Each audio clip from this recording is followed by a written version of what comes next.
Hello viewers, আসসালামু আলাইকুম রহমতুল্লাহ। আশা করি আপনারা ভালো আছেন। আলহামদুলিল্লাহ আমরা ভালো আছি। আমরা একটা কাজে আইছি শেরপুর, একটা এসিডিসি একটা ফ্যান লই আইছি। আমার ভালো লাগে লিয়া জানো ওই দুটা সার্কেলের ফ্যান বলছি বাইরে একটা চাদর নিচে দিয়ে ওই টিকানো মানে জান না ওই সিঙ্গারা সমস্যা খুব বাইরাল বিক্রি হয় এখানে শেরপুর। ওয়ান ব্যাংকর সামনে পড়ছে একটা দুটো কত সুন্দর সিঙ্গারা, ছোটো ছোটো সিঙ্গারা ওয়ান ব্যাংকর সামনে পড়ছে। ওয়ান ব্যাংক কত ভাই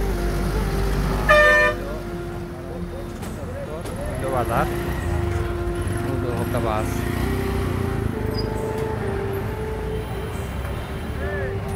খুব গরম তো এরকম ওখানে যান না।